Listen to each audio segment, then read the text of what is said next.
আল্লাহ নবীর কসম, এই ইস্তেগফার 421 বার পড়লে 80 বছরের গুনাহ মাফ হবে, মনের আশা পূর্ণ হবে, টাকা রাখার জায়গা পাবেন না ইনশাআল্লাহ। এটি অত্যন্ত পরীক্ষিত একটি আমল। এই ইস্তেগফার যে ব্যক্তি পড়বে, আল্লাহ সুবহানাহু ওয়া তাআলা তাকে এমন জায়গা থেকে ধন দৌলত দেবেন তাকে সে কল্পনাও করতে পারবে না। এই ইস্তেগফার পড়লে যাদের সন্তান হয় না তাদের সন্তান হবে, সংসারে শান্তি আসবে, অভাব অনটন দূর হবে, রিজিক বৃদ্ধি হতেই থাকবে, সে কল্পনা করতে পারবে না। এই ইস্তেগফার পাঠকারী এমন হয়ে যাবেন, যখন তিনি কোনো দোয়া করবেন তা আল্লাহ সুবহানাহু ওয়া তাআলা কবুল করে নেবেন, সাথে সাথে তার দোয়া কবুল করে নেবেন। এটি হাদিস দ্বারাও প্রমাণিত রয়েছে। আজকের এই আমল দিয়ে পূর্বে বহু মানুষ ফলাফল পেয়েছেন, বর্তমানে অনেক মানুষ ফলাফল পেয়েছেন যা আমার নিজ চোখে দেখা। কিভাবে আজকের এই আমল করলে ফলাফল পাবেন তা জানতে হলে সম্পূর্ণ ভিডিও দেখতে হবে। প্রত্যেকটি পয়েন্ট মেনে আপনাকে আমল করতে হবে, তাহলেই এই আমল দ্বারা আপনি ফলাফল পাবেন। 100% গ্যারান্টি দিচ্ছি। আপনারা যদি পয়েন্ট সঠিকভাবে জেনে নেন কিভাবে আমল করতে হবে, যদি সম্পূর্ণ ভিডিও দেখেন না টেনে, আমি আল্লাহর কসম করে বলতে পারি এই ইস্তেগফার 421 বার পাঠ করে আল্লাহ সুবহানাহু ওয়া তাআলার কাছে যা চাইবেন আপনি তাই পাবেন। তাই না টেনে সম্পূর্ণ ভিডিও দেখার অনুরোধ রইল। দর্শক যারা এখনও চ্যানেলটি সাবস্ক্রাইব করেননি, প্লিজ চ্যানেলটি সাবস্ক্রাইব করে দেবেন। আমরা যে আমলটি করব সে আমলের কিছু ফজিলত আগে আমরা জেনে নেই, তাহলে বুঝতে পারবেন আজকের এই আমলটি কতটা গুরুত্বপূর্ণ, কতটা ইম্পর্টেন্ট একটি আমল। যে ব্যক্তি বেশি বেশি ইস্তেগফার পড়বে, আল্লাহ তাআলা তার সকল সংকট থেকে উত্তরণের ব্যবস্থা করে দেবেন। মানে আপনার জীবনে যত সংকট অভাব অনটন রয়েছে সবকিছু আল্লাহ দূর করে দেবেন, তার সকল পেরেশানি দূর করে দেবেন এবং তাকে এমন জায়গা থেকে রিজিক দান করবেন যা সে কল্পনাও করতে পারবে না। সুনানে আবু দাউদ হাদিস নাম্বার 1518 নম্বর হাদিস। আমার কথা নয়, আল্লাহ সুবহানাহু ওয়া তাআলা আপনাকে এমন জায়গা থেকে রিজিক দেবেন যা আপনি কল্পনা করতে পারবেন না। এটা রাসূল সাল্লাল্লাহু আলাইহি ওয়াসাল্লামের হাদিসে বলেছেন। ইস্তেগফার পড়লে কি লাভ হয় তা আগে জেনে নিন। একাধিক হাদিস শরীফে ইরশাদ হয়েছে, ইস্তেগফারের মাধ্যমে বান্দার দুনিয়ার সফলতা অর্জন করে। এছাড়া মহান আল্লাহ ইস্তেগফারকারীদের জন্য আখিরাতেও রেখেছে অনেক পুরস্কার। ইস্তেগফারের মাধ্যমে দুনিয়া ও আখিরাতের যেসব বিষয়ে বান্দা উপকৃত হয় তা অন্যতম মাধ্যম হলো, এক হচ্ছে গুনাহ মাফ হয়ে যাবে, তার গুনাহ মাফ হয়ে যায়। ইস্তেগফারের মাধ্যমে বালা মুসিবত দূর হয়, রিজিক প্রস্তর হয়, পরিবারে শান্তি আসে, শরীরে ঈমানি শক্তি বৃদ্ধি পায়, হৃদয় সচ্ছল ও নির্মল হয়, আল্লাহ সন্তুষ্ট অর্জিত হয়, চিন্তা পেরেশানি দূর হয়, রহমতের বৃষ্টি বর্ষণ হয়, সুসন্তান লাভ হবে, নদী নালা প্রবাহিত হয়, সম্মানিত ব্যক্তিদের সম্মান বৃদ্ধি পায়, আযাব গজব থেকে রক্ষা পাওয়া যায়, মুস্তাজাবুদ দাওয়া গুণ অর্জন হয়। অর্থাৎ ইস্তেগফার পাঠকারী এমন হয়ে যাবেন যখন তিনি কোনো দোয়া করবেন তা কবুল করা হবে, পরকালের জান্নাত লাভ হবে। এবং সূরা আল নফলের এবং সুনানে আবু দাউদ এবং সুনানে নাসাই শরীফের হাদিস বিভিন্ন ধরনের রেফারেন্স রয়েছে।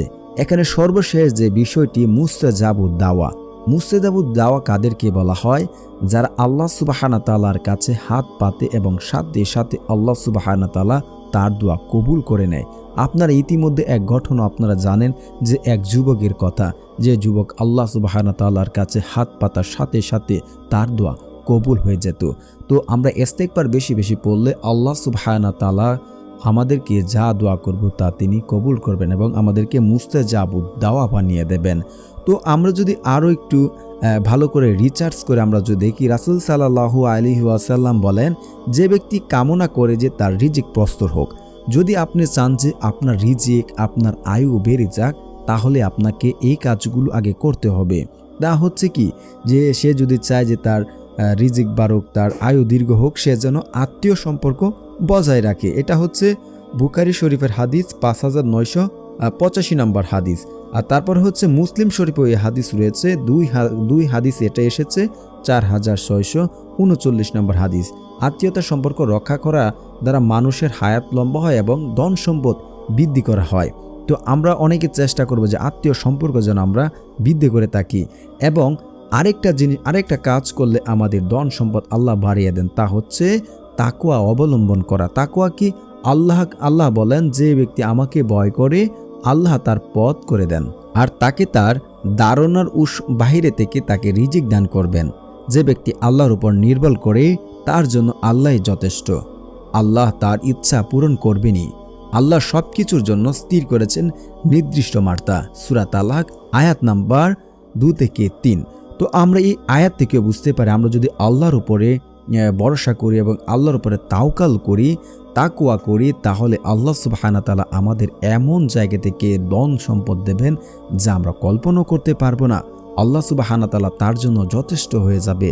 আল্লাহ যার জন্য যথেষ্ট হয়ে যান তার তো দুনিয়াতে আর কিছুর প্রয়োজন হয় না। ইস্তিগফার পাঠ করে বান্দার অভাব মোচন করা হয়। অপর এক আয়াতে আল্লাহ সুবহানাহু ওয়া তাআলা বলেন, তোমরা তোমাদের পালনকর্তার কাছে ক্ষমা প্রার্থনা করো, তিনি অত্যন্ত ক্ষমাশীল। তিনি তোমাদের উপর অজস্র বৃষ্টি দ্বারা ছেড়ে দেবেন, তোমাদের ধন সম্পদ ও সন্তান সন্তুষ্টি বাড়িয়ে দেবেন, তোমাদের জন্য উত্থান উপস্থান করবেন এবং তোমাদের জন্য নদ নালা প্রবাহিত করবেন। সূরা নূর আয়াত নাম্বার 10 থেকে 12। তো আমরা এই হাদিস এবং আয়াত থেকে বুঝতে পারি আজকের আমলটা কতটা গুরুত্বপূর্ণ। আল্লাহ সুবহানাহু ওয়া তাআলা কুরআনে বিভিন্ন জায়গায়, হাদিসে বিভিন্ন জায়গায় নবী বলেছেন, যদি কেউ ইস্তিগফার করে এবং আল্লাহ সুবহানাহু ওয়া তাআলার কাছে ক্ষমা চায়, আল্লাহর উপর বিশ্বাস করে এবং আল্লাহর উপর তাওয়াক্কুল করে, আল্লাহ সুবহানাহু ওয়া তাআলা তাকে এমন উৎস থেকে ধন দৌলত দেবেন যা সে কল্পনা করতে পারবে না। তো আজকের আমলটি আপনারা বুঝতে পেরেছেন কতটা গুরুত্বপূর্ণ। তো আমলটি আপনারা কিভাবে করবেন? আজকের এই ইস্তিগফার যদি 421 বার আপনারা পাঠ করতে পারেন, আপনাদের 80 বছরের গুনাহ মাফ হয়ে যাবে। টাকা পয়সার জায়গায় পাবেন আপনি। আল্লাহ সুবহানাহু ওয়া তাআলা আপনাকে এমন ধন সম্পদ দেবেন এবং আপনার মনে যে কোনো আশা পূর্ণ হবে। আপনি দোয়া করার সাথে সাথে আপনার দোয়া কবুল করা হবে। তো প্রিয় দর্শক, অনেকে ইতিমধ্যে আমল দ্বারা ফলাফল পেয়েছে। আমার চোখে দেখা অনেকেই আমল দ্বারা ফলাফল পেয়েছেন। তো আপনার আমলটি যেভাবে করবেন, প্রথমেই আপনারা উজু করে নেবেন এবং মাগরিবের পর মাগরিবের নামাজ পড়ে নির্দিষ্ট একটা স্থানে বা নীরব একটি স্থানে বসে এই ইস্তিগফারটি আপনারা পড়বেন, বা আপনি চাইলে দিনের শুরুতে যে কোনো একটি সময় এই আমলটি করতে পারেন। তারপর নির্দিষ্ট স্থানে বসে আপনি দুরূদ শরীফ পাঠ করবেন। কারণ দুরূদ শরীফ, বারবার বলছি, দুরূদ শরীফ যদি আপনারা না পাঠ করেন তাহলে আপনারা এই আমল দ্বারা ফলাফল কখনোই পাবেন না। কারণ দুরূদ না পড়া হলে সেই আমল কবুল করা হয় না এবং দোয়া কবুল করা হয় না। তাই আমলটি করার আগে অবশ্যই দুরূদ শরীফ পাঠ করবেন। এবং আপনার শত্রুটি আপনারা সবাই জানেন, যারা আমার ভিডিও দেখেন, শত্রু হচ্ছে হালাল খাবার খাওয়া এবং বিশ্বাস করে আল্লাহর কাছে চাওয়া, মানে আল্লাহ আপনাকে আমল দ্বারা দেবেন এই বিশ্বাস করা এবং হালাল খাবার খাওয়া। দোয়াতে তাড়াহুড়া না করা, যেন আজ যে দোয়া করেছে কালকেই যেন ফলাফল পেয়ে যাবে এমন তাড়াহুড়া না করা। দোয়া করেছেন অবশ্যই আল্লাহ আপনাকে দেবে। তো আমি দোয়াটি আপনার স্ক্রিনে দিয়ে রাখছি, আপনারা দেখে দেখে ইস্তিগফারটি পড়ে নেবেন। তো দোয়ার আগে অবশ্যই আপনারা দুরূদ শরীফ পাঠ করে নেবেন। তো দর্শক, যারা এখনও চ্যানেলটি সাবস্ক্রাইব করেনি, প্লিজ দয়া করে চ্যানেলটি সাবস্ক্রাইব করে দেবেন। আপনাদের ভালোবাসা পেলেই ভিডিও যাচাই বাছাই করে আপনাদের সামনে উপস্থাপন করতে খুব ভালো লাগে, তাই চ্যানেলটি সাবস্ক্রাইব করে দেবেন। যাদের মন ভালো অবশ্যই তারা চ্যানেলটি সাবস্ক্রাইব করবেন। ইস্তিগফারটি হচ্ছে আস্তাগফিরুল্লাহাল্লাযী লা ইলাহা ইল্লা হুয়াল হাইয়ুল কাইয়্যুম ওয়া আতুবু ইলাইহি। আপনারা এই ইস্তিগফারটি 421 বার পড়ে আল্লাহ সুবহানাহু ওয়া তাআলার কাছে দোয়া করুন। ইনশাআল্লাহ আপনারা সন্ধ্যায় আমলটি করবেন, সকাল থেকে আপনারা সুসংবাদ পেতে শুরু করবেন। আপনার জীবন থেকে গুনাহ মাফ হয়ে যাবে, মনের আশা পূর্ণ হবে, টাকা পয়সা আল্লাহ সুবহানাহু ওয়া তাআলা আপনাকে এমন উৎস থেকে দেবে যা আপনি কল্পনা করতে পারবেন না। আমলটি বহু পরীক্ষিত আমল। আপনারা আমলটি আজ থেকে করা শুরু দিন। আজ মানে আজ সন্ধ্যায় করবেন, সকাল থেকে ইনশাআল্লাহ ফলাফল পাবেন যদি নিয়মটা সঠিকভাবে পালন করে আমলটি করতে পারেন।